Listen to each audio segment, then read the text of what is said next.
Atenção! Começa agora uma teleaula de Ciências do Ensino Fundamental. Você vai assistir a teleaula de número 6. Bons estudos!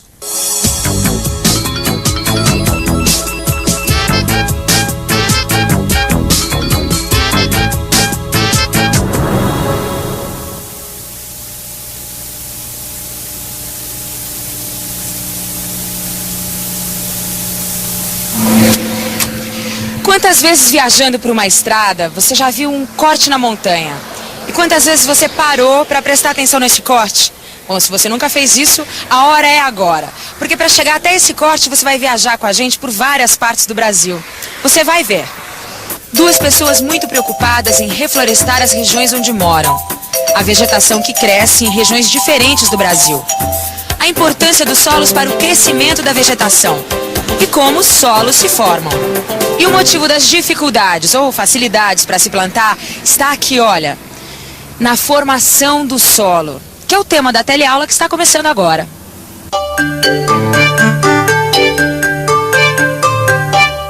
Eu não sei se é por causa do nome, mas Luiz Roberto de Castro Carvalho, fazendeiro do Paraná, não passa um dia sem plantar uma árvore. Ele já plantou mais de 100 mil. E no Nordeste ele tem um concorrente. Em Cumbuco, perto de Fortaleza, Ceará, o engenheiro João Bosco Aguiar Dias se dedica a repor a mata que um dia cobriu a costa. Ele diz que antes de morrer, quer ver a floresta reproduzida nos 6 quilômetros de praia. Reproduzir uma floresta numa praia do Ceará? Meu caro Lineu, esse homem é um sonhador. Pelo menos foi o que disseram os agrônomos e técnicos, né, senhor Arthur? Mas, no entanto, parece que o Dias está tendo bastante sucesso, né? E para contornar o problema da seca? Sim, porque no Ceará existe seca, não é verdade? Olha o cafezinho. Obrigado. O Dias conseguiu contornar o problema da seca assim. Veja. Mandou cavar poços artesianos profundos perto da praia. E com a ajuda de cataventos que bombeiam a água, resolve o problema da irrigação. Já conseguiu plantar coqueiros e cajueiros e está partindo para espécies nobres, jacarandá, ipê, pau-brasil. E ainda planta abóbora sobre as dunas. O homem gosta de fazer o verde crescer. Parece aquela história do embaixador inglês no Marrocos, conhece? Não, o que foi que ele fez? Bom, o embaixador inglês chegou no Marrocos, ao norte da África. E ele se espantou por não encontrar árvores. Aí perguntou por quê. Aí responderam que no deserto, as árvores iam demorar pelo menos uns 30 anos para dar sombra. Sabe o que ele respondeu? Ótimo, vamos começar a plantá-las já. Esse negócio de replantar as árvores que foram derrubadas no passado dá uma trabalheira danada. E dependendo do lugar, a trabalheira é dobrada. Mas vale a pena. Quem você acha que está tendo mais dificuldade de fazer as árvores crescerem? É o Carvalho no Paraná ou o Dias no Ceará? Vamos pensar um pouco? Vamos pensar um pouco. À primeira vista, eu já vou dizendo que o Dias do Ceará vai ter muito mais trabalho.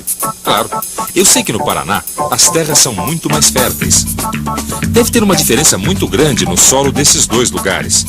Agora, por que o solo é diferente já é uma outra história. E aí, Lineu, como é que é essa história? Por que a terra do Ceará é diferente da do Paraná? Bom, para explicar isso, nós precisamos voltar no tempo. Há 200 milhões de anos, havia vulcões onde hoje é o Brasil. Através dos vulcões, uma grande quantidade de material do interior da Terra veio para a superfície. Esse material era lava, que se espalhou por toda a região onde hoje estão os estados do Rio Grande do Sul, Santa Catarina, Paraná e parte de São Paulo. O material endureceu e formou o basalto. Basalto é aquela rocha escura que a gente pode ver nas calçadas de Copacabana, por exemplo. O basalto esparramado no sul do Brasil foi se desgastando por efeito do sol, dos ventos e da chuva. Esse processo durou milhões de anos e acabou formando a terra roxa. A terra roxa, na verdade, tem uma coloração avermelhada e é muito fértil. O produto mais cultivado na terra roxa foi o café. Ô, Lineu, onde foi mesmo que você falou que o Luiz Carvalho mora? No norte do Paraná. Ah, então ele tá fazendo reflorestamento com terra roxa, né? É. Não, porque meu amigo que me deu a plantinha ali de café me falou que botou terra roxa no vaso porque é muito fértil e é bom pro café. Falou certo então. Bem como a gente estava pensando. Para o Luiz Carvalho deve ser mais fácil plantar árvores e fazê-las crescer. A terra onde ele planta é fértil. Já no Ceará... Bom, para falar do Ceará, vamos voltar pro nosso mapa. A gente já tinha visto que, quando a lava que jorrou dos vulcões endureceu, formou o basalto, que o basalto foi desgastado pelo sol, pelo vento e pela chuva, e que o resultado foi o aparecimento de pequenas partículas que hoje formam um tipo de solo, a terra roxa. Agora vamos ver a mesma coisa acontecendo com outras rochas, que dão origem a outros tipos de solos. Essas outras rochas também foram desgastadas pelo sol, chuva e vento. Imagine um local com muitas rochas, sol forte e chuvas frequentes no verão. Essas rochas trincam e quebram em pedaços. O vento pode carregar pedaços menores para outros lugares. Esse tipo de movimento sempre acontece na natureza. Sr. Arthur, o senhor poderia me falar, por favor, como é o solo em Cumbuco, onde o João Dias mora? Bom, ele mora na praia, não é? Então, o solo é coberto de areia. Por isso que eu falei no começo que é mais difícil plantar lá. Ih, terra, areia, rocha, solo, já tô toda confusa. Não é tudo a mesma coisa? Sr. Arthur, o senhor gostaria de provar um pedaço de pavê de coco que a Maria fez? Ô, Lineu, vai mudar de assunto logo agora? Tô querendo mudar de assunto, não. Eu só tô querendo mostrar que as camadas do solo são como o seu pavê. Explica como é que você fez o pavê. Ah, tá. Primeiro eu coloquei na forma uma camada de biscoitos. Depois eu quebrei os biscoitos, coloquei junto com creme de coco. E por último eu coloquei uma camada de coco ralado. Então, as camadas do solo em corte é como se fosse uma fatia do seu pavê. Quer ver? Observe as camadas nesse corte na montanha que foi feito para a estrada passar. Lá em cima na superfície a gente vê uma camada de terra. É o solo. Logo abaixo a gente vê terra misturada com pedaços de rochas. E sob essa segunda camada, rochas inteiras, que não foram quebradas. Então, Maria, mas você só faz pavê de coco? É? Imagina, eu faço pavê de biscoito, champanhe, maisena. O recheio pode ser assim de chocolate, de amendoim. Ah, então você está me dizendo que as camadas podem ser diferentes, né? Ah, depende assim do biscoito e do recheio, né? Então, senhor Arthur, agora por favor, a receita das camadas de rochas mais internas de Cumbuco é a mesma das camadas de rocha de Jabuti? Claro que não. As rochas de Jabuti eram de basalto. As de Cumbuco eram outras, certo? Agora, vamos dar uma olhadinha lá no seu vaso. Senhor Arthur, por favor, o senhor traz areia, por favor? Claro. Por aqui em cima. Isso, dá pra ele dar uma limpadinha. Vou tirar aqui. Tem um jornal? Bom, como são os grãos da terra e da areia, Maria? Os grãos da terra são menores, eles ficam grudados, formando torrões. Isso. E os grãos de areia são maiores e ficam soltos. Isso acontece porque a terra roxa possui uma quantidade maior de argila. E a argila possui grãos muito pequenos e unidos entre si. Normalmente, um solo é formado por vários tipos de grãos. Areia, argila, cascalhos.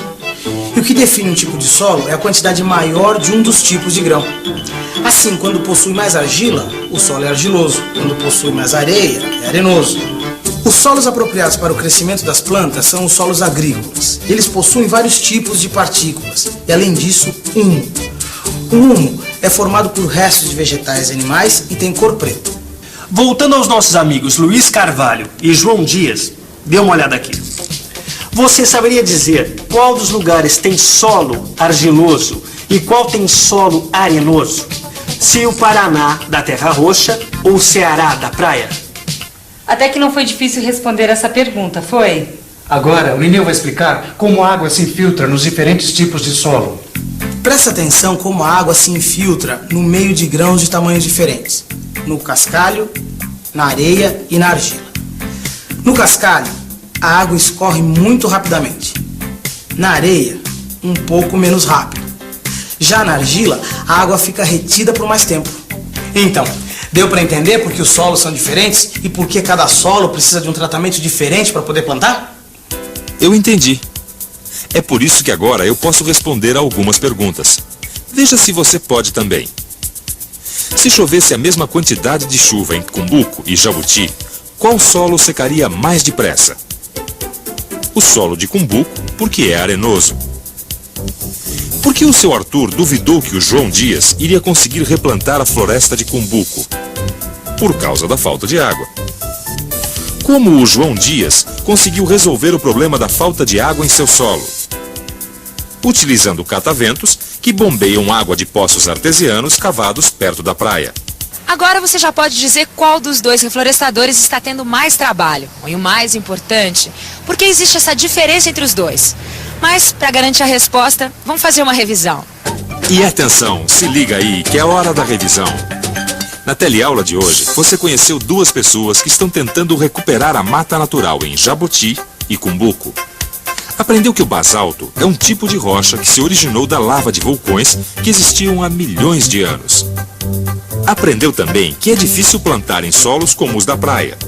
Esse solo precisa ser modificado para se tornar fértil. As rochas, quando sofrem a ação do sol, chuva e vento por milhões de anos, se desgastam e dão origem ao solo. A terra roxa é formada principalmente por argila, que possui grãos pequenos. A areia é formada por grãos maiores que os da argila. Os solos com maior quantidade de argila são chamados de argilosos. Os solos com maior quantidade de areia são chamados arenosos. No começo dessa teleaula, eu falei na quantidade de coisas que a gente pode aprender numa viagem pela serra até o mar. Hoje você viu a formação dos solos. Na próxima teleaula, a viagem continua. Venha com a gente e reforce o que aprendeu lendo o livro e fazendo os exercícios. Bom, já deu para reparar que aprender ciências é uma viagem, né? Então, até a próxima parada.